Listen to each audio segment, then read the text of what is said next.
नमस्कार, मैं हूं यू प्रकाश और हम सब जुड़े हुए हैं गाइडलाइन कोचिंग के यूट्यूब चैनल पर। आज हम लोग सेट नंबर 3 जो जैक बोर्ड 2023 के लिए इम्पोर्टेंट है उसमें से सेट नंबर 3 का क्वेश्चन आंसर करने वाले हैं। समय व्यर्थ न जाए इसीलिए सीधा हम लोग चलते हैं प्रश्न पर।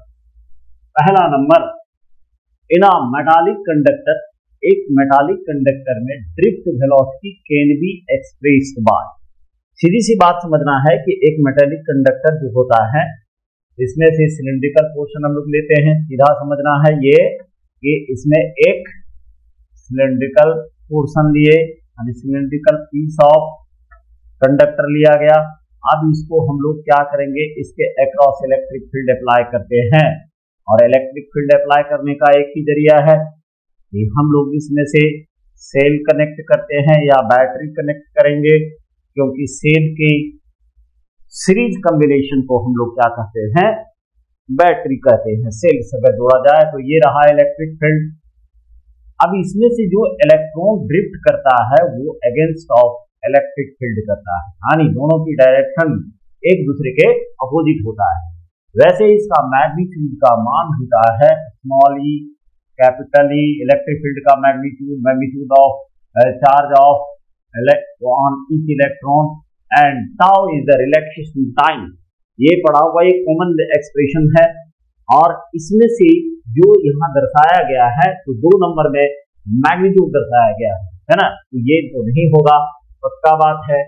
ये भी नहीं होगा, ये भी नहीं होगा। इसका मतलब हुआ कि अगर डायरेक्शन यानी वेक्टर फॉर्म में हम लोग देखें तो ई का डायरेक्शन ए से बी है ना, क्योंकि इधर हो गया पॉजिटिव टर्मिनल, इधर हो गया नेगेटिव टर्मिनल, तो इसका डायरेक्शन ए से बी है। लेकिन वेलोसिटी, जो ड्रिफ्ट वेलोसिटी है उसकी दिशा ठीक अपोजिट डायरेक्शन में है, यानी ये रहा v बेस d। तो अगर वेक्टर फॉर्म में देखा जाए तो ये v बेस d, वेलोसिटी खुद एक वेक्टर क्वांटिटी है, इलेक्ट्रिक फील्ड हो गया।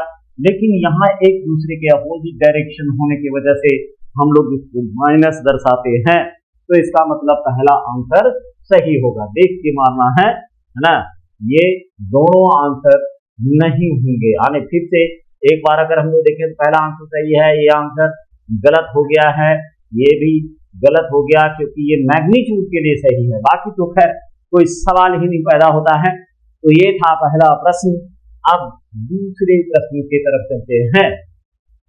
Which of the following expression shows the microscopic form of Ohm's law? अब ये तो नहीं होगा, ये एकदम हम लोग जानते हैं ये नहीं होगा। अब रहा ये फर्स्ट प्रिंसिपल से डिराइव किया गया है, यानी J is equal to sigma E. हो सकता है ये ऐसे भी दिया जा सके वेयर सिग्मा का मतलब हुआ इलेक्ट्रिकल कंडक्टिविटी और ये रेसिप्रोकल ऑफ इलेक्ट्रिकल रेसिस्टिविटी होगा। तो हो सकता है ये J बराबर यहाँ जो है E बाय ये ऐसे रो कर सकता है और इस जगह पर इधर ला करके हम लोग रो को गुना कर सकते हैं, यानी इलेक्ट्रिक फील्ड यहाँ हो जाएगा रो J। लेकिन यहाँ जो दिया हुआ है उसके हिसाब से ये वाला सही है। ये कॉमन एक्सप्रेशन है, कई बार जो है पूछा जा चुका है कि microscopic form of Ohm's law क्या होता है, तो ये सही हो जाएगा, यानी नंबर 2। चलिए तो तीसरे प्रश्न की तरफ चलते हैं। तीसरा प्रश्न है the electrical resistance of a metallic conductor varies with temperature as. कैसे वेरी करता है? चलिए एक सबसे पहले एक मेटालिक वायर लेते हैं। एक मेटालिक वायर हो गया, सिंपल एक मेटालिक वायर हो गया। इसका एरिया ऑफ क्रॉस सेक्शन ये मान लेते हैं अभी फिलहाल। अभी इसका रेसिस्टेंस R बेस 1 है एट टेम्परेचर थीटा बेस 1। जैसे ही इसको हम लोग हीट करते हैं तो क्या होता है, ये देखा गया कि भाई जो रेसिस्टेंस है वो लीनियरली वेरी करता है टेम्परेचर के साथ। तो अब दूसरा बार जब इसको हम लोग हीट करते हैं तो मान लिया गया कि भाई इसका रेजिस्टेंस अब जो है ये हो गया R बेस 2, एरिया हो गया, जो एरिया तो वेरी करेगा लेकिन यहाँ जो है इस सूत्र के हिसाब से जरा ये रो एल बाय ए, तो इसको अभी इग्नोर कर रहे हैं। रो हो गया इलेक्ट्रिकल रेसिस्टिविटी। तो फिलहाल अभी यहाँ देखते हैं सिंपल R/2 और ये θ/2 हो गया। एक्सपेरिमेंटली ये देखा गया नहीं, जैसे यहाँ रेजिस्टेंस फाइनल रेजिस्टेंस R2 और फाइनल टेम्परेचर θ/2। तो एक्सपेरिमेंटली देखा गया कि चेंज इन जो टेम्परेचर चेंज इन रेजिस्टेंस था वो इनिशियल रेजिस्टेंस का डायरेक्टली प्रोपोर्शनल था। और फिर देखा गया राइज और फॉल इन टेम्परेचर। राइज का मतलब हुआ तापमान बढ़ा भी सकते हैं घटा भी सकते हैं, दोनों परिस्थिति के लिए है। तो राइज और फॉल इनटू द टेम्परेचर दोनों को अगर हम लोग लिखेंगे एक साथ तो R2 minus R1 proportional to R1 θ2 minus θ/1। Proportionality sign हटाएंगे तो यहाँ एक कॉफिशिएंट आएगा और इसको अल्फा बोलते हैं। R1 θ/2 माइनस θ/1 इंपॉर्टेंट एक्सप्रेशन है, तो इसको हम थोड़ा सा डेराइव करके दिखा देते हैं। अब ये क्या हो जाएगा कि R1 को बाएं साइड में ले आएंगे, वो R2 minus R1 bye R/1 बराबर कितना आ जाएगा अल्फा R, और ये रहा θ/2 माइनस θ/1, ये रहा। यहां अल्फा को कहा जाता है coefficient of linear coefficient of temperature या टेम्परेचर कॉफिशिएंट ऑफ रेसिस्टेंस भी बोला जाता है, temperature coefficient of electrical resistance भी बोलते हैं। तो ये जो है ना, यहाँ से जैसे इसको ब्रेक करते हैं हम लोग, R2 by R/1 minus R/1 by R/1 is equal to alpha θ2 minus θ/1। अब इसको स्प्लिट करेंगे, ये कट जाएगा तो आ जाएगा R/2 by R/1 minus 1 is equal to alpha, और इधर हो गया θ2 माइनस θ/1, ये रहा। अब इसको हम लोग फाइनल एक्सप्रेशन में लाते हैं तो ये वाला इधर जाके प्लस हो जाएगा, तो R2 बराबर R1 1 plus alpha θ2 minus θ1 θ2 minus θ1, ये रहा। अब क्या है कि अगर इनिशियल टेम्परेचर अगर जीरो रहे, जैसे मान लिया जाए इसको हम लोग जीरो टेम्परेचर करते हैं, तो ये θ1 अगर जीरो रहेगा तो जाहिर सी बात है इसको हम लोग R θ लिख सकते हैं। ये अगर मान लिया जाए थीटा है तो इसको R/θ लिख सकते हैं। तो इस एक्सप्रेशन से अगर हम लोग देखें, इसको जरा सा हम साफ सुथरा करके लाते हैं। ये जो एक्सप्रेशन है इसको अगर हम लोग इस तरह से, यानी शॉर्ट जो फॉर्मूला था ये ओरिजिनल आ रहा है, R/2 is equal to R/1 1 plus alpha θ2 minus θ/1। अब उसके हिसाब से अगर हम लोग बैठाएं तो यहाँ हो जाएगा R/θ, ये हो जाएगा R/0 और 1 प्लस, और temperature coefficient of electrical resistance alpha रहेगा, और ये थीटा माइनस 0, तो ये रहा इक्वेशन। हालांकि मेन एक्सप्रेशन ये है, यानी ये आपका गलत हो जाएगा, ये नहीं है सही, ये वाला है R θ is equal to R0 1 plus alpha θ। First choice correct है, फर्स्ट चॉइस बिल्कुल करेक्ट है, यानी फर्स्ट चॉइस यहाँ जो होगा वो करेक्ट होगा। तो फर्स्ट चॉइस पर ध्यान दें, ये नहीं होगा, ये पहला इसे डेराइव करके सामने में दिखा दिया गया। ये था आपका तीसरा नंबर प्रश्न। अब चौथे की तरफ चलते हैं, चौथे की तरफ चल रहे हैं। ये इंपॉर्टेंट क्वेश्चन है, थोड़ा सा ध्यान देने की जरूरत है। नेक्स्ट वन चलते हैं, number 6। Which of the following equation expresses the discharging stage of a cell? देखिए भाई, इसमें से क्या है कि दो इक्वेशन डिस्चार्जिंग कह रहा है, एक चार्जिंग स्टेज होगा, एक डिस्चार्जिंग स्टेज होगा। डिस्चार्जिंग स्टेज में क्या होता है, just run towards the discharging stage. Discharging stage के लिए टर्मिनल वोल्टेज बराबर E माइनस IR होगा। दूसरा नंबर हो गया चार्जिंग स्टेज। चार्जिंग स्टेज के लिए क्या होता है, यहाँ जो लॉस्ट वोल्टेज इसको कहा जाता है ना, इसी की वजह से हम लोग का सेल जो है ड्राई आउट करता है, तो ये माइनस जो है ना ये प्लस हो जाएगा। थोड़ा सा ध्यान देना है। तो यहाँ पूछा जा रहा है डिस्चार्जिंग स्टेज यानी V बराबर E माइनस आई आर, ये ऑप्शन सही है। देख लिए, ये दोनों ध्यान रखिएगा। Next question, motional EMF can be expressed bye, है ना, ये इलेक्ट्रोमैग्नेटिक इंडक्शन का क्वेश्चन है, मॉडर्न क्वेश्चन हो सकता है। तो अगर हम लोग किसी भी कंडक्टर को अगर मान लिया जाए कि एक यूनिफॉर्म मैग्नेटिक फील्ड में ड्रैग कर रहे हैं या मूव करवा रहे हैं, या ये कॉइल जो रेक्टेंगुलर कॉइल वगैरह है उसमें भी इस तरह का अगर एक कंडक्टर है और इसको अगर हम लोग मोशन में डाल रहे हो तो यहाँ राइट हैंड फ्लेमिंग रूल का इस्तेमाल किया जाएगा, है ना। ये बी कंडक्टर है तो यहाँ जैसे राइट हैंड ऐसे किया, देखिए ऐसे, और ये इस तरह से ये अंदर की तरफ है, ठीक, और ये मोशन का होता है डायरेक्शन, ये मोशन का डायरेक्शन होता है। इसका मतलब हुआ कि करंट का डायरेक्शन ऊपर की तरफ होगा, एक ईएमएफ इंड्यूस होगा और इस ईएमएफ का मान होता है E बराबर BLV, ये ध्यान रखना है। एक इसका रोटेटिंग पार्ट भी होता है, वो डेरिवेशन के लिए इंपॉर्टेंट हो सकता है। नेक्स्ट क्वेश्चन चलते हैं 6 नंबर। In vacuum speed of electromagnetic waves can be expressed by, बेशक ये सही है, ये याद रखना पड़ेगा, E naught by B naught, तो इस पर ध्यान देना है। The average energy density of an electromagnetic wave is given by, ये है ना, इंपॉर्टेंट है ये भी, क्योंकि एक बेसिक प्रॉपर्टीज में से इसका होता है, यानी जो इलेक्ट्रोमैग्नेटिक वेव्स होते हैं उसमें से, हालांकि देखिए दोनों का बराबर योगदान रहता है, इलेक्ट्रिक फील्ड का भी और मैग्नेटिक फील्ड, पीछे वाले जो सेट नंबर 2 में इसका डिस्कशन किया हुआ है।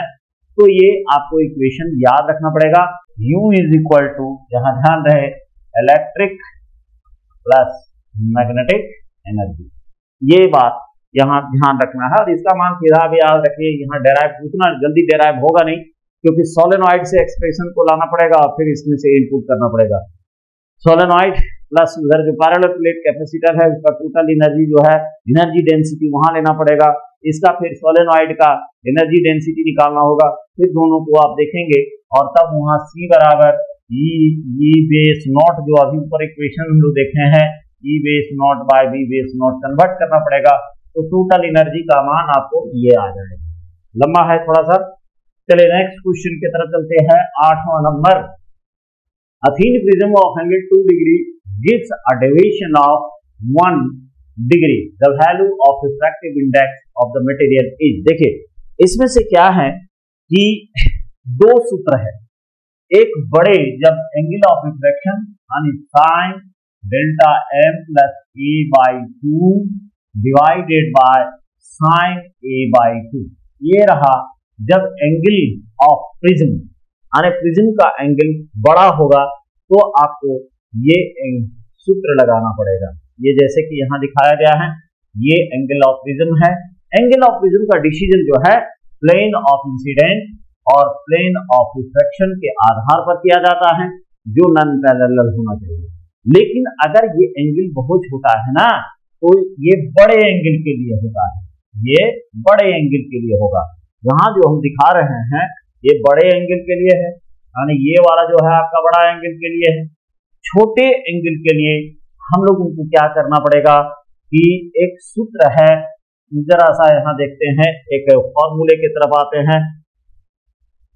छोटे के लिए डेल्टा, यानी ये जो है आपको डेल्टा बराबर म्यू माइनस 1 इंटू ए, कॉमन एक्सप्रेशन बहुत कॉमनली यूज किया जाता है।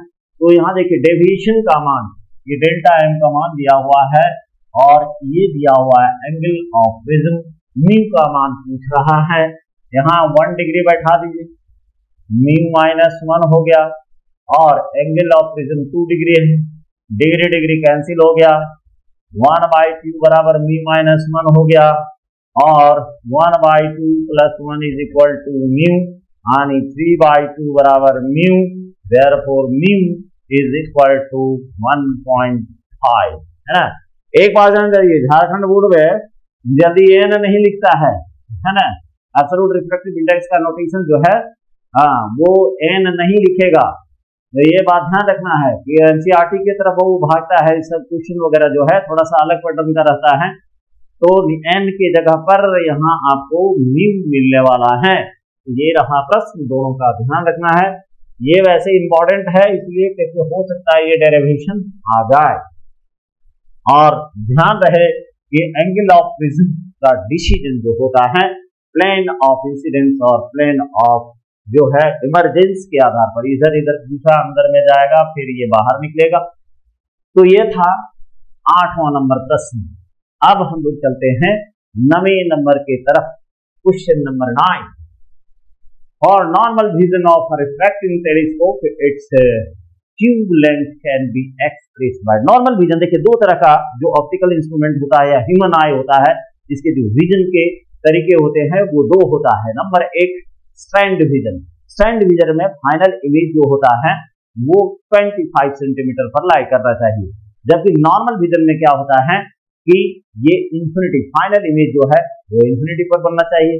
अब इसमें से क्या है कि देखिए यहां जैसे एक लिए लेंस, दूसरा लेंस, क्योंकि ये जो आपका बना हुआ है एस्ट्रोनॉमिकल टेलीस्कोप, तो वो रिफ्रैक्टिंग एस्ट्रोनॉमिकल टेलीस्कोप का ये जो है फील्ड ग्लास जो ऑब्जेक्ट की तरफ रहता है उसको हम लोग फील्ड ग्लास कहते हैं। इसका जो अपर्चर, फोकल लेंथ, ये सब बड़ा होता है और इसके रिस्पेक्ट में आई लेंस के छोटा होगा।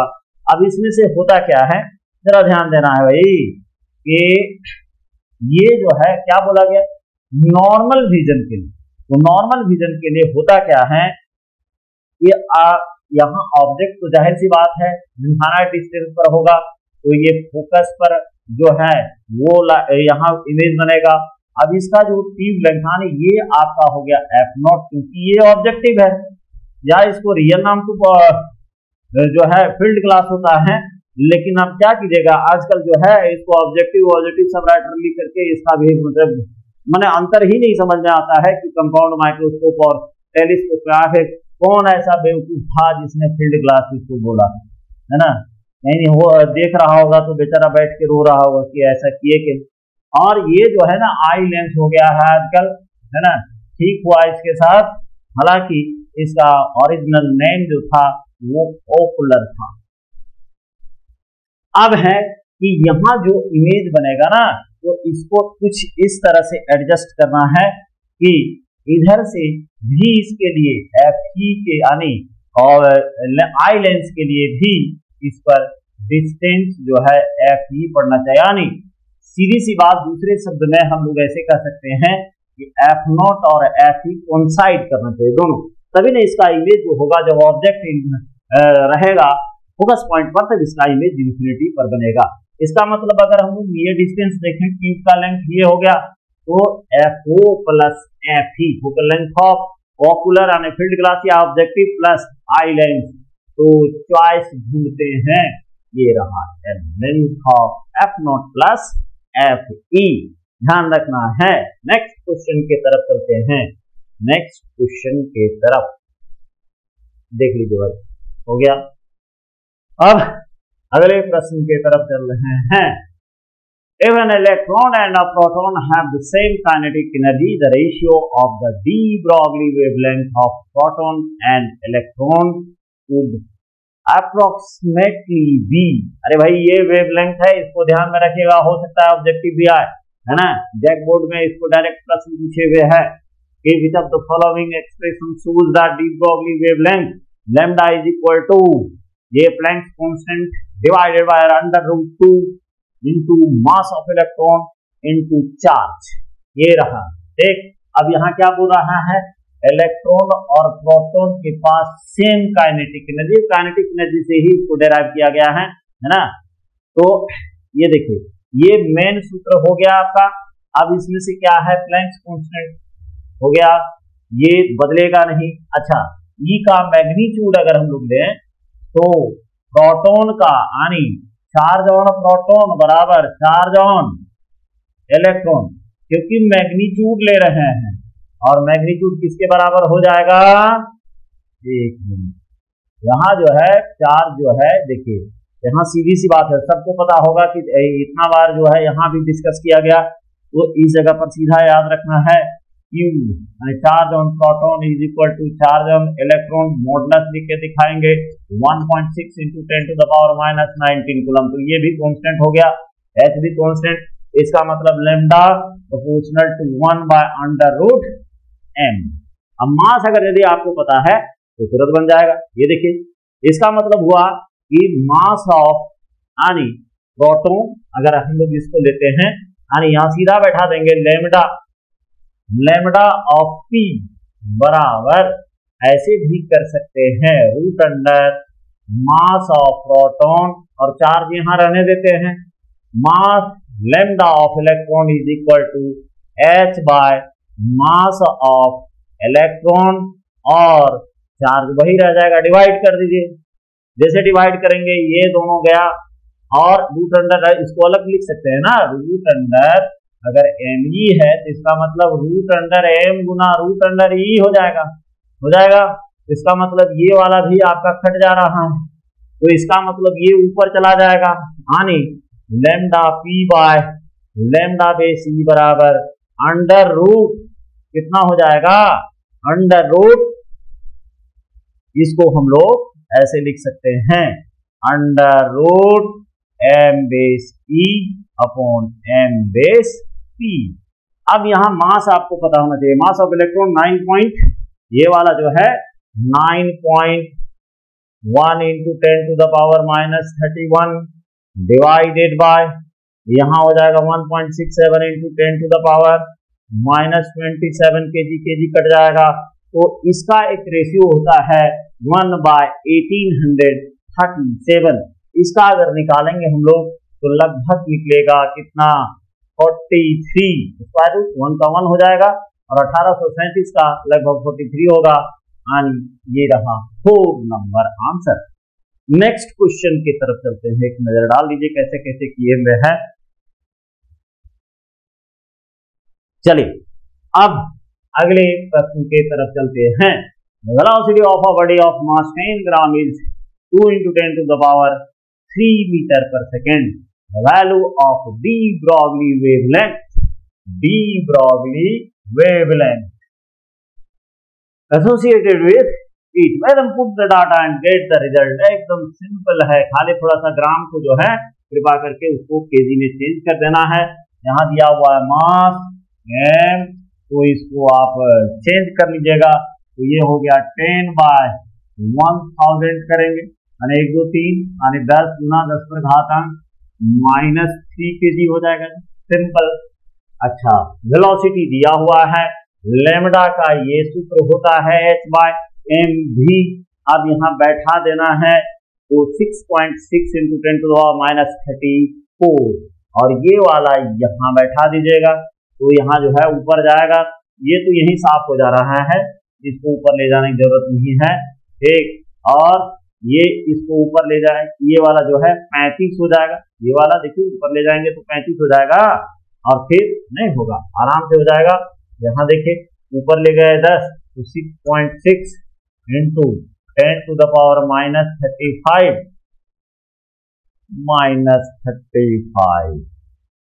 और यहाँ बचा हुआ है आपका 2, तो इसका मतलब 3.3 into 10 to the power -35 metre इसका वेवलेंथ होगा। ये हाँ, put the data gate the result. तो ये वाला और ये वाला इक्वेशन में से दोनों में से एक आपका प्रश्न है, नंबर 1 नंबर 2, ये ध्यान रहे। अब इलेक्ट्रॉन कहेगा तब उसको डालना है, नहीं तो पार्टिकल कहेगा तो चुपचाप इसको बैठा देना है, निकल जाएगा।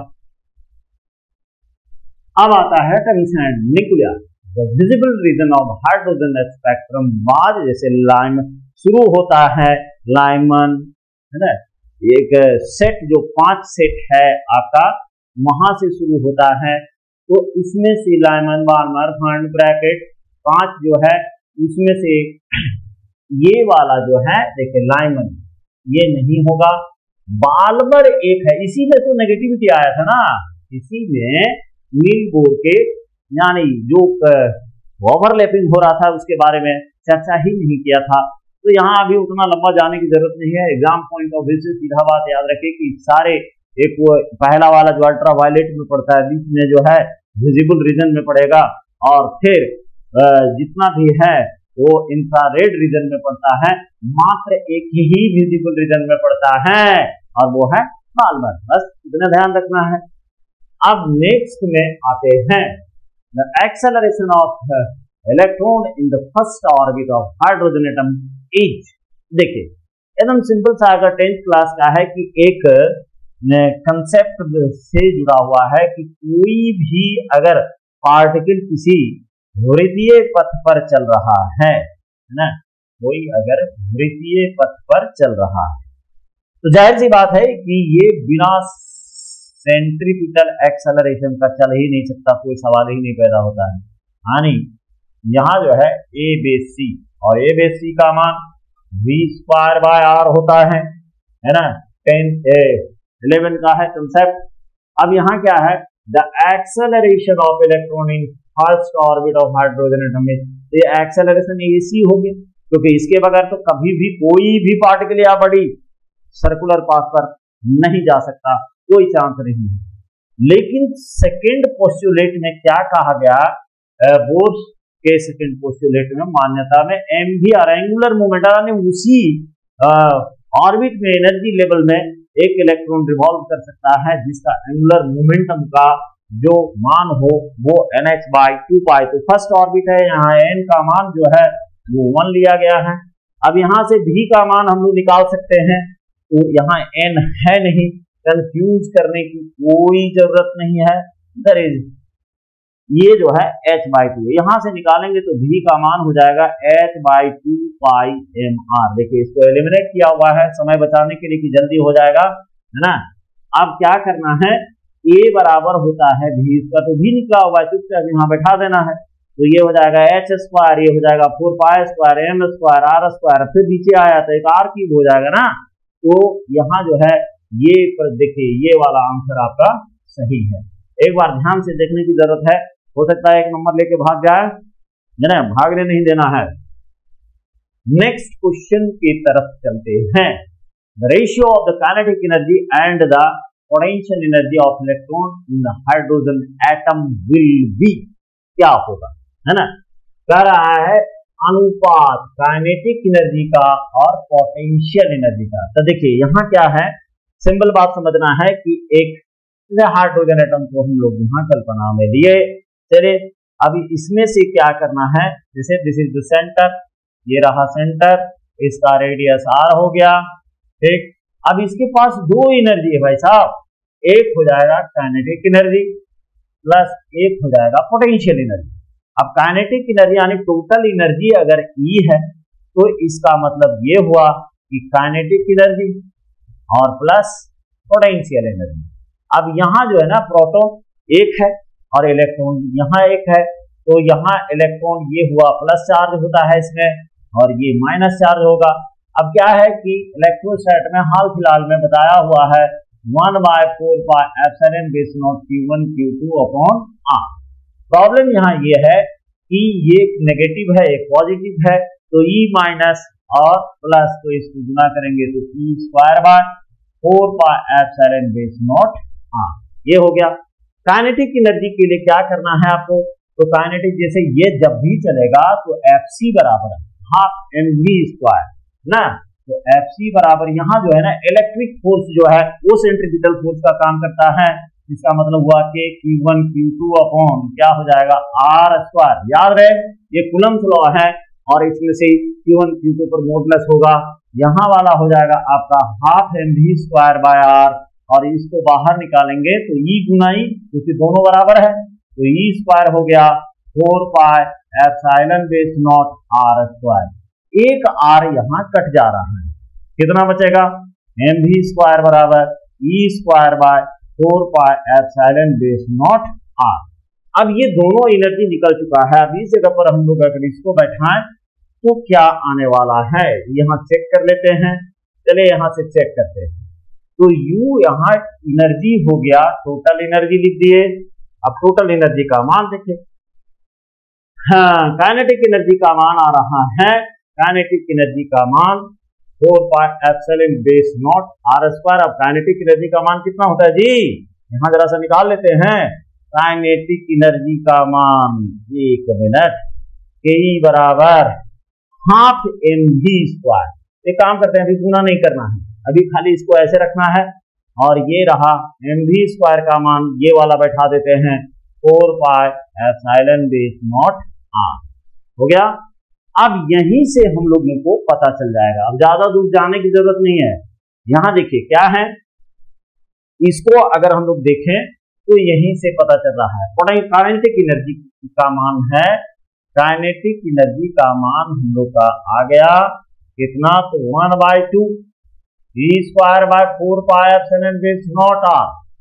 और पोटेंशियल एनर्जी का मान है E माइनस, है ना, पोटेंशियल एनर्जी का मान है कितना, minus E square by 4 pi epsilon base naught R. अब यहां अगर हम लोग माइनस को देखें तो यहां से पता चलता है कि भाई माइनस को अभी आप रिप्लेस करके देखिए तो ये वाला जो है ये पोटेंशियल एनर्जी है, यानी पोटेंशियल एनर्जी माइनस में है तो ये माइनस हम लोग कर दिए, तो काइनेटिक एनर्जी बराबर हो रहा है minus potential energy and divided by 2। Yes, तो इसको इधर ले जाएंगे तो पोटेंशियल एनर्जी बराबर माइनस इधर ले आए माइनस के हो जाएगा और 2 इधर से गुना होगा जी, तो ये यहां डायरेक्ट लिखा हुआ था। यानी अगर हम लोग अनुपात की बात करें तो काइनेटिक एनर्जी और पोटेंशियल एनर्जी, तो काइनेटिक एनर्जी जो है उसको हम लोग अगर देखें तो ratio of kinetic energy divided by ratio यानी पोटेंशियल एनर्जी, तो यहाँ दोनों का मान एक में कन्वर्ट कर देंगे और जैसे कन्वर्ट करेंगे मामला फिट हो जाएगा। यहाँ हम लोग लिख सकते हैं के हो गया, ठीक, और ये -2ke, तो माइनस ऊपर चला जाएगा 2ke कट गया जी, के कट गया, तो पी बाय यानी के बाय अब यहां आ गया के बाय पी बराबर हम माइनस लिखे 1:2 या नहीं तो डायरेक्ट इस फॉर्म में भी पूछा जा सकता है। फिलहाल आंसर ये रहा। अगले प्रश्न के तरफ चलते हैं। अगला प्रश्न, A convex lens of glass is immersed in water compared to its power in air, its power in water। देखिए किसी भी ट्रांसपेरेंट लिक्विड में अगर यदि मान लिया जाए डुबाया जा रहा है कन्वेक्स तो इसका फोकल लेंथ बढ़ेगा, पक्का बात है। ये डेरिवेशन जो है नेचर्स ऑफ लेंसेस, तो यहाँ एग्जाम के समय खाली आप इस पर ध्यान रखें कि यदि किसी लेंस को डुबाया जा रहा है ट्रांसपेरेंट लिक्विड में तो उसका फोकल लेंथ बढ़ेगा, और फोकल लेंथ अगर बढ़ेगा तो पावर बराबर होता है रेसिप्रोकल ऑफ फोकल लेंथ। अब ये अगर बढ़ेगा तो जाहिर सी बात है पावर घटेगा, है ना, रेसिप्रोकल है। फोकल लेंथ बढ़ा तो पावर का मान क्या होगा, घट जाएगा। ये रहा 2 नंबर। नेक्स्ट क्वेश्चन की तरफ चलते हैं। If a convex lens is dipped in a liquid whose refractive index is equal to the refractive index of the lens, यानी अगर मान लिया जाए, ये भी ध्यान रखना है ना, कि लिक्विड और ग्लास दोनों का अगर रिफ्रैक्टिव इंडेक्स बराबर होता है तो वो लेंस अपना नेचर खो देता है, लेंस अपने प्लेन सरफेस की तरह काम करने लगेगा, ना तो ये डाइवर्ज करेगा और ना ही कन्वर्ज करता है। तो ये हो गया प्लेन पैरेलल ग्लास प्लेट का न्याय से था, तो अब ये किसी तरह का भी कहीं का नहीं रह गया। अब ये सीधा जो है इसमें से रेज हो जाएगा, वो सीधा पास कर जाएगा प्लेन सरफेस, प्लेन ग्लास की तरह। तो यहाँ यदि 2 बात है, यहाँ ध्यान रखना है। पहला नंबर की किसी ट्रांसपेरेंट लिक्विड में अगर एक लेंस को डुबाया जा रहा है, इसका मतलब हुआ खास करके कन्वेक्स लेंस को, तो उसका जो है फोकल लेंथ का मान बढ़ेगा। फोकल लेंथ का मान बढ़ा तो जाहिर सी बात है पावर घटेगा। और अगर एक ऐसे ट्रांसपेरेंट लिक्विड में डुबाया जा रहा है जहां लेंस और उसका दोनों का रिफ्रैक्टिव इंडेक्स बराबर है, तो वो प्लेन सरफेस के जैसा काम करना शुरू करेगा, यानी यहाँ नंबर 2 आ गया। तीसरे नंबर के तरफ चलते हैं। Spherical air bubble is in water कैसा काम करता है। देखिए यहां सीधी सी बात है कि एक स्फेरिकल एयर बबल है और वो वाटर के अंदर है, वाटर के अंदर ऐसे, ठीक। लेंस की पहचान जो कर्वेचर सरफेसेस का जो पहचान करवाया जाता है उसमें से देखिए आपको पता चल जाएगा कि अगर मान लिया जाए ये कनकेव कैसे कर सकते हैं, इज इट कनकेव और कन्वेक्स, नहीं अभी नहीं कहा जा सकता, क्योंकि जब तक आपका रिफ्रैक्टिव मीडियम क्लियर नहीं है, जैसे मान लिया जाए इधर आपका हो गया रेयर और इधर वाला जो है ये हो गया डेंस, ठीक है, इधर हो गया डेंस, तब ये कनकेव कहलाए। अगर मान लिया जाए ऐसे दिखाया हुआ है और इधर जो है आपका डेंस हो गया, ये डेंस हो गया और इधर हो गया रेयर। देखिए जरा सा इसमें ध्यान देना है, APB हो गया, ये भी APB हो गया। तो सरफेसेस का जो निर्धारण होता है ना वो रेयर मीडियम के अनुसार होता है। रेयर मीडियम की तरफ उभरा हुआ सतह है, इसका मतलब ये कन्वेक्स हो जाएगा, कन्वेक्स हो गया। और ये वाला रेयर मीडियम देखिए धसे हुए पोर्शन सनकन पोर्शन की तरफ है तो ये हो जाएगा कनकेव। अब यहां देखिए क्या, यहां जो है एक बबल है और अंदर में डॉट डॉट नहीं डाला जा रहा है, जाहिर सी बात है ये वाटर है, वाटर है, इसका मतलब इधर अंदर में क्या हो जाएगा जी रेयर हो जाएगा, बाहर में क्या हो जाएगा डेंस हो जाएगा, डेंस मीडियम। चलिए डेंस लिख दिए, हो गया काम खत्म। अब गौर करना है कि इन दोनों में से मैच किससे कर रहा है। बेशक देखिए यहाँ क्या था, रेयर मीडियम फेस कर रहा था तो कनकेव होगा, यानी यहाँ देखिए मिला करके कनकेव लेंस के जैसा इस्तेमाल होता है, क्योंकि इसमें से दोनों इस तरह का ऐसे व्यवहार करेगा। अंदर में ये रहा बाहर वाला सरफेस, ये बाहर वाला सरफेस है और इधर भी एयर है, रेयर है और इधर भी क्या है रेयर है, ठीक। तो ये बात अंदर में ग्लास है आपका ना, ये ग्लास है, खाली तो नहीं रखेंगे ना, डेंस मीडियम हो गया तो ये फुलफिल करता है इस कंडीशन को, दैट्स व्हाई ये एक कनकेव लेंस के जैसा बिहेव करेगा। अब आते हैं नेक्स्ट प्रश्न की तरफ, चलिए नेक्स्ट की तरफ चलते हैं। The displacement of two interfering light waves y1 is equal to 4 sin omega t and y2 is equal to 3 cos omega t. The amplitude of resultant wave is y1 and y2 are in CGS unit system. देखिए ये young से double slit experiment का एक नतीजा है, जहां coherent sources के द्वारा उसने एक कार्डबोर्ड में एकदम regular identical in all respect दो होल्स बनाए थे और उसमें से दोनों होल जो था वो काम कर रहा था किसका, तो एक कोहेरेंट सोर्सेस के जैसा काम कर रहा था, ऐसे है ना। अब इसमें से स्लिट्स में से दो छिद्र किया गया और ये दोनों छिद्र आइडेंटिकल था। प्राइमरी सोर्स जो रखा गया PS जिसको हम लोग बोलेंगे वो था एक वर्णीय प्रकाश का, मोनोक्रोमेटिक लाइट था, मोनोक्रोमेटिक लाइट। यहां जो है लाइट येलोइस, एक बात ध्यान रहे स्क्रीन जो रखा था वो लाइट येलोइस रखा था, ये है ना ये। तो यहाँ दूरी जो था इस पर एक बहुत छोटी दूरी रखी गई थी दोनों स्लिट के बीच में, और दोनों स्लिट जो था S1 S2 कोहेरेंट सोर्सेस यानी आइडेंटिकल वेवलेट्स को ये रिलीज कर रहा था। और ये था स्क्रीन जिसकी बात हम बोले लाइट येलोइस। यहाँ से दूरी जो रखा गया था वो बड़ी दूरी थी, into the order of 5 metre. अब यहाँ से जो वेवलेट्स निकल रहा है और यहाँ से जो वेवलेट्स निकल रहा है, मान लिया जाए यहाँ का एम्पलीट्यूड ये 2 हो गया है ना।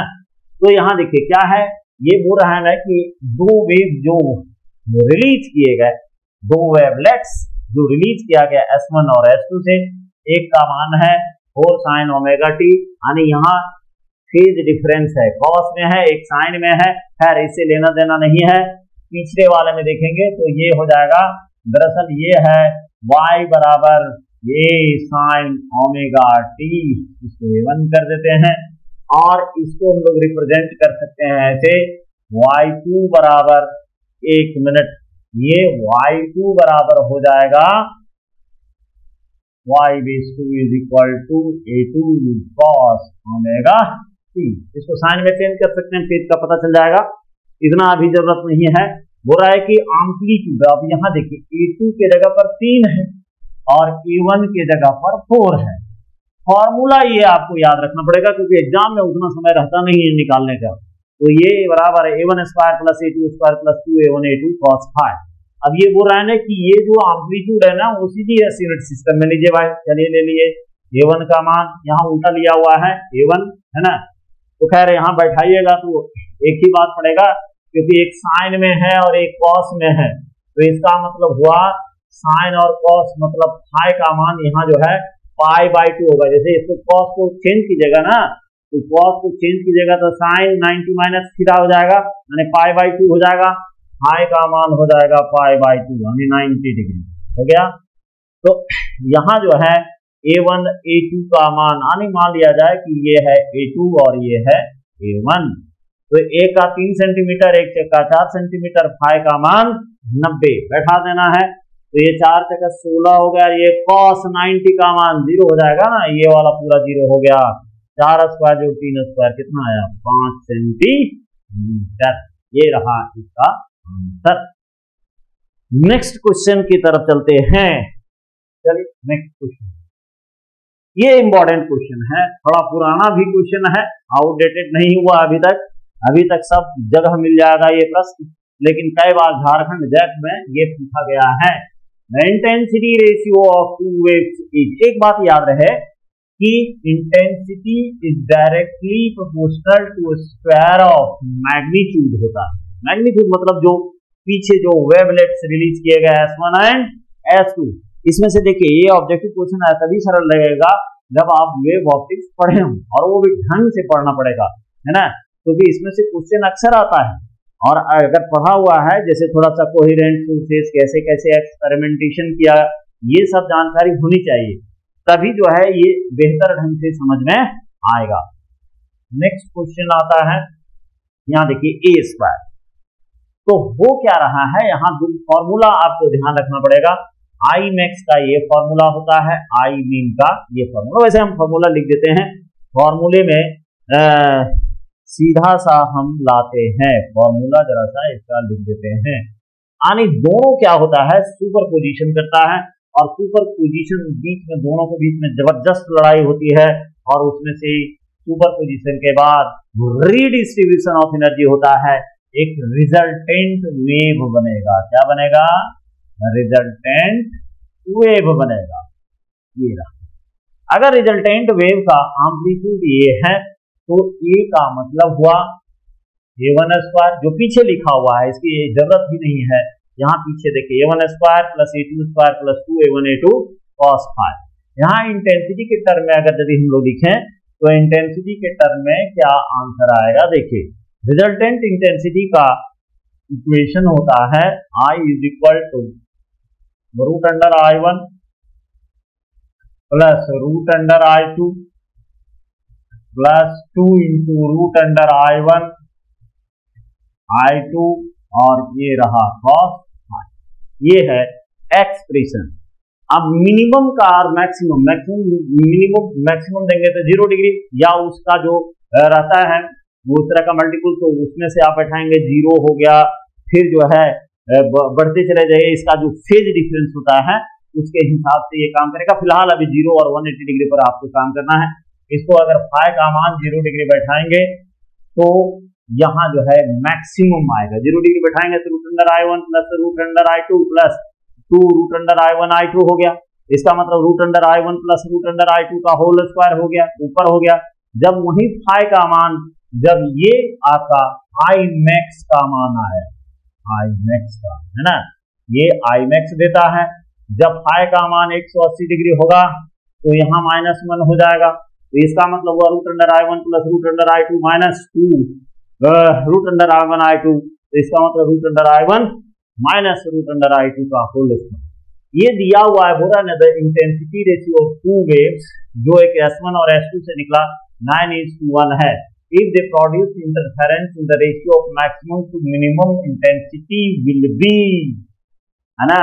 तो ये 9/1 I1 and I2, I max और आई मीन का मान, है ना, आई मैक्स और आई मीन का मान 9/1 है। 9/1 अब इसको हम लोग होल स्क्वायर ऐसे लिख सकते हैं, 9/1 हो गया। अब इसका जैसे हम लोग स्क्वायर रूट हटाएंगे तो कितना आ जाएगा जी, root under I1 plus root under I2 by root under I1 minus root under I2 बराबर 3, इसका हुआ 9:1 अंडर रूट, है ना, कितना आया 3/1 आ गया। अब इसको अगर हम लोग क्रॉस कर देते हैं तो ये कितना आ जाएगा, देखिए, root under I1 minus plus root under I2 और इधर हो जाएगा 3 root under I1 minus 3 root under I2 हो गया। अब यहां से आप सॉल्व कर सकते हैं, देखिए 3 और 1 4 हो जाएगा, 4 I√2 और इधर बचेगा कितना, इधर से जाएगा माइनस हो जाएगा तो 2 रूट अंडर I1 बच गया। I1 और I2 का रेशियो अगर हम लोग यहां से निकालें तो आ जाएगा I1 under root by I2 under root, है ना, तो 4/2 आ जाएगा। ठीक, 4/2 कट गया जी, 2 आ गया। अब इसको हम यहां लेकर के आते हैं, देखिए कैसे निकाले हैं, तो root under I1 by root under I2 का मान आया 2/1, स्क्वायरिंग कर देंगे, तो स्क्वायरिंग जब करेंगे तो इंटेंसिटी इधर स्क्वायर रूट हट जाएगा, I1 बाय I2 बराबर 4/1 यानी 4:1 ये रहा। तो कुछ इक्वेशंस इसमें से ध्यान में रखने पड़ेंगे तभी ये बात बनेगी, इधर से इधर आए हुए। अब आते हैं next question. A beam of light is incident on a glass plate at an angle of incidence 60 degrees. The reflected ray is polarized. What is the angle of refraction when the angle of incidence is 45 degree? चले, तो ये है polarisation के नियम पर आधारित और इसमें से हम लोग सीधा सा काम करते हैं। एक ले लेते हैं ग्लास प्लेट, 2 कंडीशन दिया गया है ना, 2 कंडीशन दिया गया है। इसमें से एक सीधा समझना है कि ये रहा नॉर्मल खींच दिए, इसके बाद ये कंडीशन वेरिएबल किए हुए है। एक बार ये देखिए, इंसिडेंट रे का जो एंगल दिखाया गया है वो एक बार 60 डिग्री दिखाया गया है, ये वाला, है ना, ये वाला जो है एंगल। उसके बाद एक को ऐसे दिखा देते रिफ्लेक्टेड रे, और ये वाला जो है नॉर्मल, थोड़ा सा बेंड कर देना है, ये नॉर्मल हो गया। वैसे इसका शर्त जो है ये n हो गया, इधर से n डैश हो गया, ये अनपोलराइज्ड लाइट होता है। अनपोलराइज्ड लाइट का ये पहचान होता है कि इलेक्ट्रिक फील्ड आपको बीच में दर्शाना पड़ेगा, जो डॉट होता है उसमें से, और ये प्लेन पोलराइज्ड होता है। प्लेन पोलराइज्ड में केवल डॉट डॉट दर्शा देना है। ये पार्शियल पोलराइज्ड होता है भाई, ये पार्शियल पोलराइज्ड होता है। पार्शियल का मतलब हुआ बीच में अल्टरनेट करके एक डॉट दिखाइए, और ऑसिलेटिंग मैग्नेटिक फील्ड आप दिखा सकते हैं ऐसे, ठीक। तो अल्टरनेट करके दिखाना है, अल्टरनेट करने का मतलब हुआ एक छोड़ करके एक दिखाना है। यहाँ जो है ना, इसको हम ये ऐसे ही दिखाए हुए हैं, अल्टरनेट हो गया। ये वाला एंगल एक बार रखा गया है I/P बराबर, एक बार 60 डिग्री रखा गया है एंड फिर 45 डिग्री। ये एंगल ऑफ रिफ्लेक्शन है, ये रिफ्रैक्शन एंगल है। तो यहाँ जो है ना वो दिया हुआ है, मीन बराबर क्या होता है, ये ब्रूस्टर का नियम है ना, बहुत लोग इसको ब्रेवेस्टर पढ़ते हैं, दरअसल इसका जो है ब्रूस्टर्स लॉ है, और ये होता है 10IP बराबर मीन होता है। मुख्य प्रश्न है पोलराइजेशन का, तो V बराबर 10 थीटा P IP जो लिखना है बराबर √3, यानी यहां देखिए मीन का मान आपका निकल गया कितना, √3, क्योंकि 10 60 डिग्री पहले वाले कंडीशन में दिया हुआ था, वो निकल गया है। अब यहां से हम लोग जाएंगे sine I by sine R is equal to mu. तो साइन आर का वैल्यू निकालने के लिए बोल रहा है जी, है ना।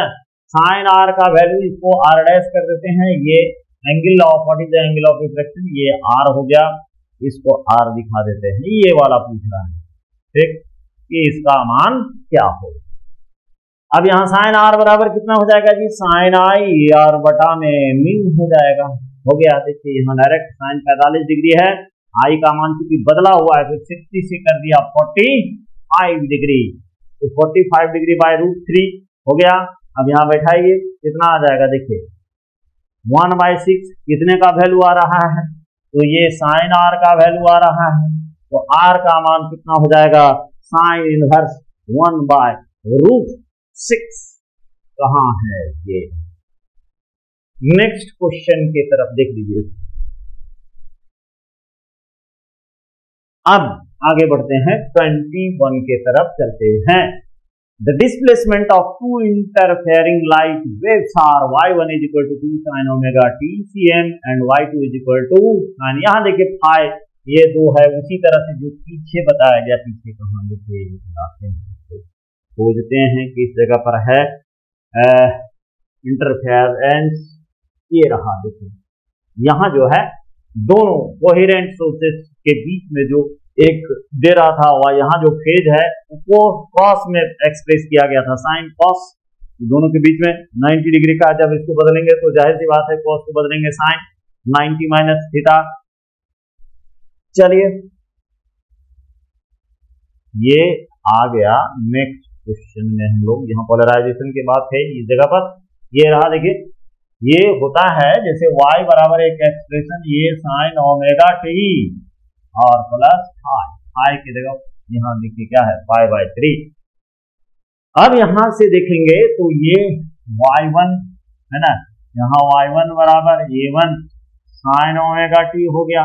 तो इस जगह पर अगर हम लोग देखें तो यहाँ क्या मिल रहा है, यहाँ देखिए a1 का वैल्यू मिल, फिर यहाँ देखिए इसको अगर हम लोग लिखेंगे y2 बराबर a2 sine omega T plus phi, phi का मान पाई/3 और a2 के जगह पर है फाई, हो गया।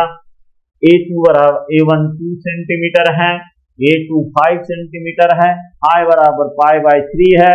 फिर वही equation a1 square plus a2 square plus 2a1 a2 cos phi, पूरा मान बैठाइए, ये वाला देखिए कॉस पाई/3 है ना, तो पाई/3 का मान बैठाएंगे 1/2, 2 कट जाएगा, 5 दूनी 10, 7 25, 8 16, रूट अंडर 39 सेंटीमीटर, ये वाला आंसर सही होगा। नेक्स्ट देख लीजिए, ये दोनों एक ही टाइप का है, एक में 90 डिग्री रखा गया था और एक में 60 डिग्री, ताकि दोनों अगर प्रॉब्लम में से एक भी पकड़ में आ गया तो बच के नहीं जाएगा। नंबर 2 आगे चलते हैं 22 में। In Young's experiment, the ratio of maximum and minimum intensity in the fringe system is 9:1। ठीक, अभी जो दिखाया हुआ था I max है ना, I min, तो ये जो है यहाँ क्या था जी, ये रिजल्टेंट का मान a1 square plus a2 square plus 2a1 a2 cos phi, ठीक, अंडर रूट करेंगे। ठीक, अब यहाँ जो है I बराबर क्या होता है, I proportional to a square. Maximum के लिए यहां से अगर निकालें मैक्सिमम के लिए, तो फाई का मान 0 डिग्री जब लेंगे तो मैक्स निकलेगा मैक्स, और अगर फाई का मान 180 डिग्री लिखेंगे तो यहाँ एम्पलीट्यूड यानी आई जो निकलेगा वो मीन निकलेगा। पीछे देख लेना है, उसी क्वेश्चन से रिलेटेड है। तो I max bye I mean बराबर a1 प्लस a2, देखिए यहाँ बैठाइएगा तो a1 प्लस a2 आएगा, है ना, यहाँ कैपिटल हम ले लिए हैं। ठीक, ऐसा करते हैं, इसको क्लीन करके हम दिखा देते हैं, है ना। ये इक्वेशन जो है रिजल्टेंट AR बराबर a1 square plus a2 square plus 2a1 a2 cos phi under root, एक बार इसको मैक्स लेना है और रिजल्टेंट मैक्स फाई का मान क्या होगा जी, तो 0 डिग्री होगा। अब यहाँ 0 डिग्री बैठाएंगे तो a1 square plus a2 square plus 2a1 a2 हो जाएगा, यानी a प्लस b का होल स्क्वायर हो जाएगा। तो उसको a plus b Guna a plus b करेंगे, यानी ए आर मैक्स का मान कितना निकल गया जी, तो ये निकल जाएगा a1 प्लस a2, ये रहा। लेकिन क्या होता है, i proportional to a square है, तो अगर आपको i मैक्स चाहिए तो जाहिर सी बात है ये हो जाएगा a1 प्लस a2 का होल स्क्वायर, हो गया ठीक। फिर इसी तरह से फाई का मान जब for A R mean resultant mean अगर चाहिए तो फाई का मान 180 डिग्री बैठाना है, 180 डिग्री में माइनस हो जाएगा, फिर वही बात हो जाएगा A R minimum resultant minimum निकालेंगे तो हो जाएगा a1 माइनस a2। अब अगर आई मीन निकालना है तो आई मीन का मान हो जाएगा a1 माइनस a2 का क्या होल हो गया। अब इसको बैठा देना है, तो I max bye I mean 9/3 हटाइए 3/1, फिर उसी तरह से निकालेंगे तो कितना आ जाएगा, इसको सॉल्व करेंगे तो 2:1, यानी 2/1। कैलकुलेशन देख लेना है, ये रहा तीसरा नंबर आंसर। अब चलते हैं अगले प्रश्न की तरफ। In an interference experiment, the ratio of intensities of the bright and dark fringes are 16. The ratio of amplitude due to the two slits एकदम सेम उसी तरह से है, केवल यहाँ इंटरफेरेंस के लिए अभी तुरंत बताए हुए हैं पीछे की तरफ। ये वाला जो क्वेश्चन था इसमें है ना कि पहले सुपर पोजिशन होता है, सुपर पोजिशन के बाद रीडिस्ट्रीब्यूशन ऑफ एनर्जी होता है, और रीडिस्ट्रीब्यूशन के बाद यहाँ जो है ना पैटर्न्स क्लियर होते हैं, आनी इसमें से पैटर्न बनेगा। अब ये डार्क भी हो सकता है, ब्राइट भी हो सकता है, डिपेंड्स अपॉन फेज डिफरेंस। आते हैं इसी में से जो अगले प्रश्न के तरफ हम लोग चल रहे थे, ये रहा अगला प्रश्न, ये रहा इंटरफेरेंस एक्सपेरिमेंट कौन किया था भाई, थॉमस यंग ने किया था। The ratio of the intensities of bright and dark fringes is 16, the ratio of amplitude due to the two slits is, और मैक्सिमम देखिए ध्यान रहे कि जब मैक्सिमम इंटेंसिटी रहेगा तो वो आपको ब्राइट फ्रिंज दे, जब मैक्सिमम इंटेंसिटी का जो पैटर्न होता है ना, जो मैक्सिमम इंटेंसिटी का पैटर्न होगा उसमें आपको ब्राइट फ्रिंज मिलेगा, और जो मिनिमम होगा, क्योंकि यहाँ जो ओवरलैपिंग होता है ना, तो जब ओवरलैपिंग होगा फेज डिफरेंस के अनुसार हम लोग देखेंगे तो हो सकता है ये जो चिन्हित किया गया है यहाँ ब्राइट भी हो सकता है और ये डार्क भी हो सकता है, डिपेंड्स अपॉन द इंटेंसिटी। अगर मान लिया जाए इसे का पर मान लिया जाए ये पॉइंट पी है और पी पॉइंट पर इंटेंसिटी ज्यादा है, या इंटेंसिटी अगर ज्यादा रहेगा तो जाहिर सी बात है ब्राइट फ्रिंज बनेगा, और इंटेंसिटी अगर कम रहा है ना, मिनिमम रहा, तो वो डार्क फ्रिंज का निर्माण करता है। तो यहाँ जो है इसी पर चर्चा की करना है हम लोगों को, और ये रहा आपका प्रश्न ठीक। तो ब्राइट अभी तुरंत निकाले हैं और ये मीन हो गया डार्क, यही है इक्वेशन। स्क्वायर करेंगे 16/1 दिया हुआ है 4:1। अब इसको सॉल्व करेंगे तो पूरा इधर क्रॉस कीजिएगा, फिर उसी तरह से ये बहुत आसान होता है, a1 प्लस a2 और इधर क्रॉस करेंगे तो 4a1 माइनस 4a2 हो गया। अब इधर वाले में इसको ले आएंगे तो 5a2 हो जाएगा, और ये 3 देखिए यहां से इसको ले जाएंगे तो ये हो जाएगा, इधर क्रॉस कर दीजिए तो 4 और 5a2 बराबर इधर हो जाएगा 3a1 ठीक है। अब a1/a2 करना है तो 5/3 आ जाएगा, a1/a2 बराबर 5/3, ये रेशियो है। 4 नंबर जो है चॉइस वो आ जाएगा। तो ये सिंपल क्वेश्चन है उसी तरह से पीछे से, ताकि हम ये घेर करके चल रहे हैं कि कहीं से कुछ छूट न जाए, the Young's double slit experiment blue green light of wavelength 500 nm nanometer, 500 nanometer. Lambda का मान 500 गुना 10 पर घातांक -9 मीटर। स्लिट्स जो दोनों दिखाया गया था, अभी जो पीछे लोग देखे थे तो कहाँ था, देखिए ये वाला जो डी था, स्मॉल डी का वैल्यू जो दिखाया गया था, स्मॉल डी का वैल्यू है ना, ये वाला दिया हुआ है, स्मॉल डी का वैल्यू दिया हुआ है, तो बैठाना है इसी पर और निकाल देना है। चलिए यहां आते हैं, बोल रहा है ना कि यंग से double slit experiment blue green light of wavelength 500 nm is used, the slits R D का मान दिया हुआ है 1.20 मिली, मतलब 10 to the power -3 metre apart. And viewing screen is, वो जो कैपिटल डी था है ना, कैपिटल डी का मान दिया हुआ है, बोले थे ना कि मीटर में होता है 5.4 मीटर। द फ्रिंज विड्थ, तो ये तो सूत्र कॉमन है भाई, इसको तो याद रखना पड़ेगा ना। ये देखिए बीटा बराबर D lambda by D, D हो गया स्क्रीन है ना, स्क्रीन का देखिए 5.4, जीरो गोली मारिए भाई, 5.4 500 गुना 10 पर घातांक -9 और डी का मान 1.2 × 10 to the power -3 हो गया। अब इसको यहाँ अगर हम लोग सॉल्व करेंगे तो -3 ऊपर चला जाएगा तो ये 6 बचेगा है ना, ये वाला जो है 5.4 × 500 × 10 to the power -6 और 1.2 यहाँ कर देते हैं, ये तो गया, 2 जीरो फिर खिसक जाएगा, तो 2 जीरो फिर खिसक जाएगा भाई, तो यहाँ बच जाएगा 5.4 बटा में कितना 1.2 × 10 to the power -4।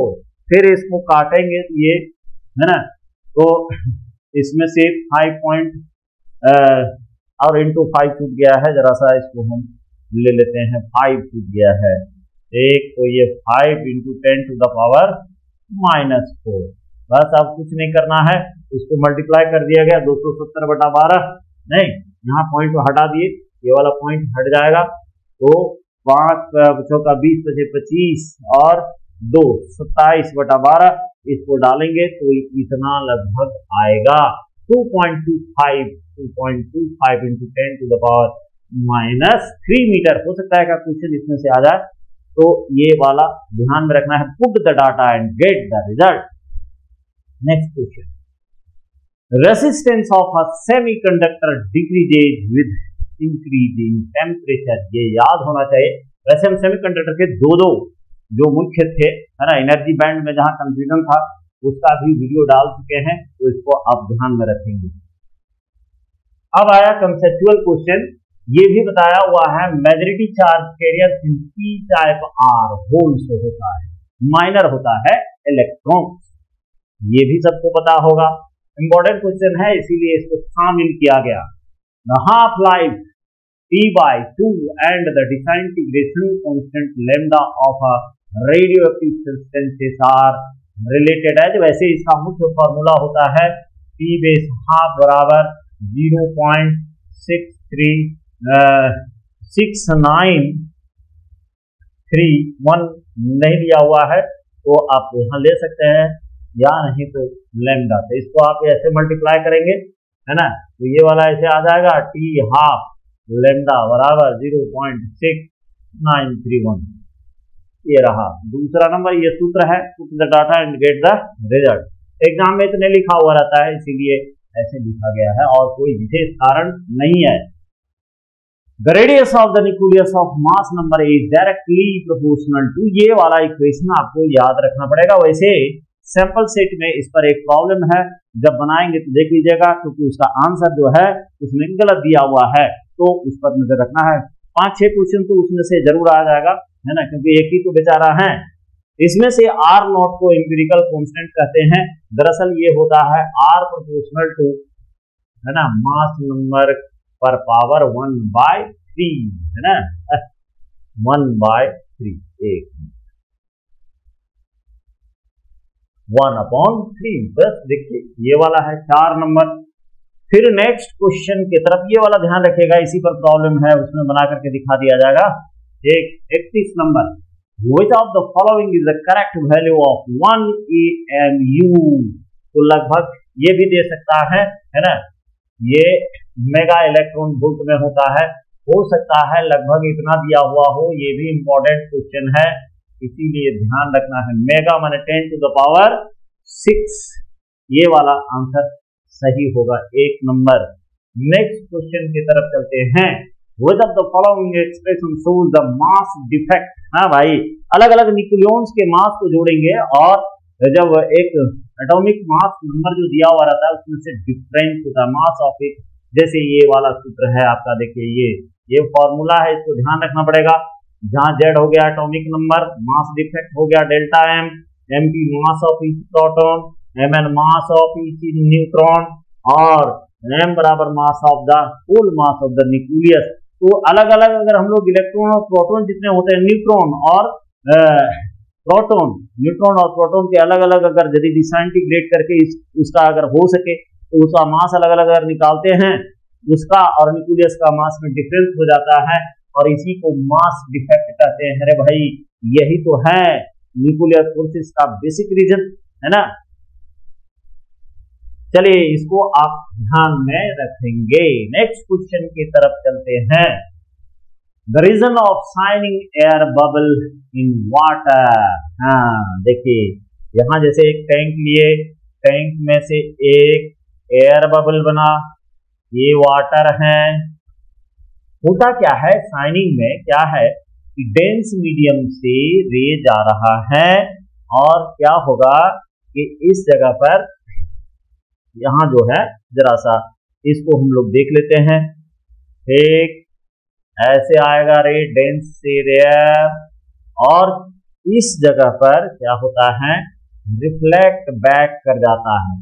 तो एक बात सीधी सी समझनी है कि जब डेंस मीडियम से रेयर मीडियम की तरफ रे जा रहा हो और बाउंस बैक कर गया हो, यहां एक शर्त होता है कि I greater than critical angle, C के क्रिटिकल एंगल क्रांति कोण से बड़ा हो जाता है।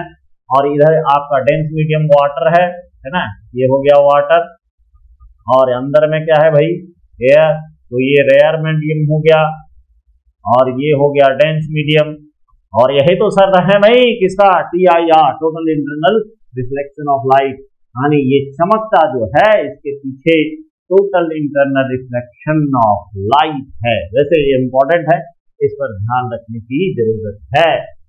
विच of the following can prove light is a transverse wave 110%? इसी में हिम्मत नहीं है सिवा पोलराइजेशन। पोलराइजेशन ही एक ऐसा ऑप्टिकल इवेंट है जो ये प्रूव कर सकता है कि लाइट जो है ट्रांसवर्स वेव है। अब नेक्स्ट क्वेश्चन की तरफ चलते हैं। नेक्स्ट क्वेश्चन कंसेप्चुअल है ये सब। In the depletion layer of an unbiased PN junction diode, unbiased का मतलब हुआ कि ये कनेक्ट नहीं किया गया है, यानी ये जुड़ा हुआ नहीं है, इसमें से सोर्सेस जुड़े हुए नहीं हैं। एक बात ध्यान रखना है इसमें, यहाँ जो है जरा सा इसको हम लोग देख लेते हैं, ये वाला है डिप्लीशन लेयर। ठीक, अब इसमें से क्या होता है कि ये जो देख रहे हैं यहाँ, एक मिनट थोड़ा सा इसको ध्यान में रखना है, ये रहा पीएन जंक्शन डायोड। जब आप कह रहे हैं ना, तो डायोड में मेटेलिक टच होना बहुत जरूरी है। इधर से मेटेलिक टच होना चाहिए, इधर से मेटेलिक टच इधर हो गया, डायोड तब कहलाएगा भाई। ये हो गया पी साइड और उधर हो गया एन साइड, ये हो गया एन साइड। ठीक, अब होता क्या है कि इसमें होल्स होता है, यहाँ पॉजिटिव जो है ये पॉजिटिव इन नेचर होता है और ये वाला जो होगा वो नेगेटिव इन नेचर होगा। लेकिन जैसे पहले दोनों पी टाइप और एन टाइप को कनेक्ट किया जाता है ना, तो क्या होगा कि इधर जो है वो होल्स चले आते हैं और ये फिक्स हो जाएगा, है ना, और इधर जो है वो इलेक्ट्रॉन चले आते हैं, तो ये फिक्स हो जाता है। यानी एक तरह से ये फिक्स्ड आयन है। ये क्या है, फिक्स्ड आयन है, ये फिक्स्ड आयन हो गए। अनबायस्ड का मतलब देखिए ये बैटरी से कनेक्टेड नहीं है अभी, तो अनबायस्ड में से क्या होता है depletion layer of N bias junction diode, there are क्या होगा डिप्लीशन लेयर में ओनली फिक्स्ड आयन होते हैं। और इसी की वजह से यहाँ जो है रिवर्स बायसिंग में ये बहुत बड़ा रीजन बनता है। जनरल डायोड का इन्वेंशन के पीछे का ये सबसे बड़ा रीजन है। फिलहाल तो आपको ये ध्यान रखना है। नेक्स्ट क्वेश्चन की तरफ चलते हैं। Which of the following logic gate is an universal logic gate. देखिए इसमें दोनों का नाम आता है, द NOR गेट और the NAND gate and NAND gate. ठीक, यहां देख लीजिएगा दोनों रहेगा तो बोथ होगा, अगर एक है तो कोई बात ही नहीं है। यहां जैसे एक है NAND गेट आंसर हो जाएगा। नेक्स्ट क्वेश्चन आता है, in transistor which of the terminal is heavily dope, है ना, तीनों का नाम दिया हुआ है। देखिए इमीटर हो गया, बेस हो गया, कलेक्टर हो गया। एक बात ध्यान रखना है, ये हैवली डॉप होता है, हैवली डॉप, इसमें अशुद्धि जो है वो ज्यादा मिलाया जाता है। ये लाइटली डॉप होता है। एक ही बात, एक ही चीज को बढ़िया से समझ लीजिए ताकि बार बार क्वेश्चन उलट करके आए तो कोई दिक्कत ना हो। लाइटली डॉप होता है, सबसे कमजोर डॉपिंग इसी में होता है।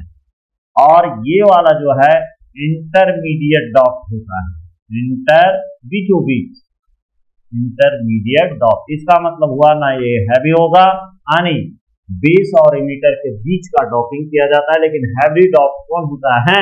इमीटर होता है। नेक्स्ट क्वेश्चन हो गया, आगे बढ़ते हैं।